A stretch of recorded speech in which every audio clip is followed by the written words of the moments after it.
you have decided to start learning flute. And being super duper excited, you go out and you get a flute. You take it home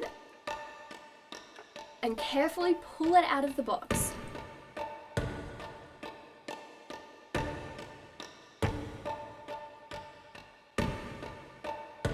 Open it up and then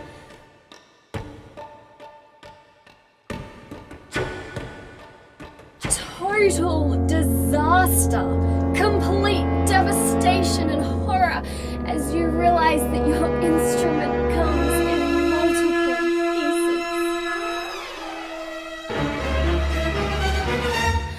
But do not fear, the techie flautist is here to take you through everything you need to know about setting up your flute.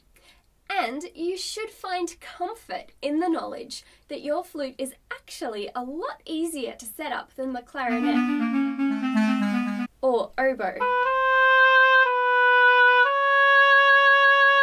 Now, the flute obviously comes in three parts. You have the head, the body, and the foot. And your mission is to put them all together and line everything up correctly. To begin with, you want to pick up the head joint of your flute. Notice that one end is open and the other end is sealed. We want to connect the open end to the body, but the question is which end of the body? Now, if you carefully inspect the body, you will observe that one end has a lot less keys on it than the other. The end with lots of keys on it also has this joining section connected to it. We call this the tenon. When you are joining the different parts of your flute together, you want to be careful not to put much pressure on the keys, because these are actually the most delicate parts of the instrument. So, holding the body by the keyless section in one hand and your head joint in the other, carefully twist the two sections together with the head joint going into the side of the body with the least number of keys. Excellent. And just so you know, the reason we twist the different sections of our flute together instead of just pushing,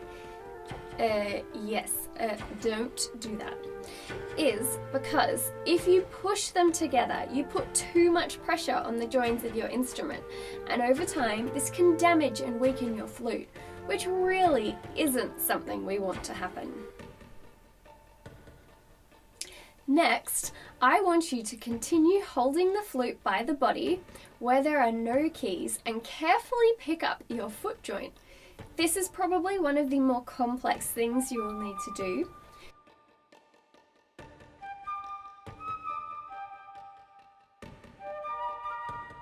Now, just like the body, the foot joint has a lot of keys on one end and a lot less keys on the other.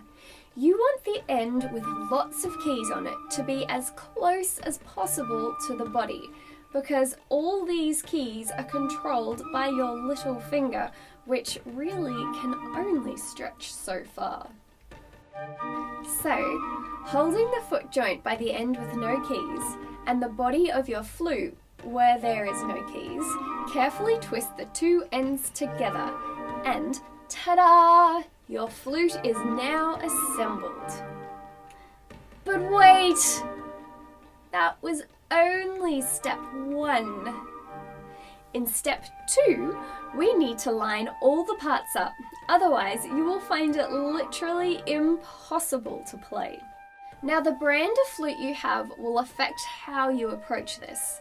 The Yamaha student flutes are great because they have a tiny little arrow on the body and a circle with a star in it on the head. All you have to do is line the arrow up with the star. Emerson flutes do a similar thing, but with a microscopic line and dot. If, however, you have a Trevor James, Artley, or one of the many other reputable brands of flutes which don't give you these little guidelines, you'll need to learn how to line up your flute by sight.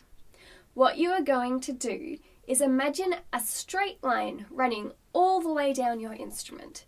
You want the line to run directly through the center of your embouchure hole and down the center of the very first key on your flute.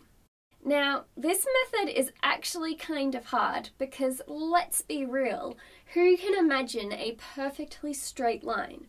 So, to make setting up your flute a little bit easier, we're going to make our very own markers. To do this, you will need your flute, some nail polish, and your teacher. It is important that you do this with your teacher because they will be able to make sure you put the markers in the right spot. And all you need to do is line your flute up and put a teeny tiny bit of nail polish on the body and the head, and then you're all good to go. The reason we use nail polish is because sometimes, as you get more experienced with playing flute, you might find you need to twist your head joint a tiny bit to either side, and the nail polish will easily scratch off your instrument without damaging it. So if you do need to, you can change where your marker is. The foot joint is a lot easier to line up. If you look closely, you will notice that the foot joint has a rod running down it that joins all the keys onto the instrument. Your body has one too. Now, lining up your foot joint is easy, but it's not logical. Logic would tell you to line the rod up with the rod, but don't do this. This is wrong. Instead, you want to line the rod of the foot joint up with the center of the first key on the body. Yep, just like that. And congratulations, your flute is set up, aligned, and ready to play.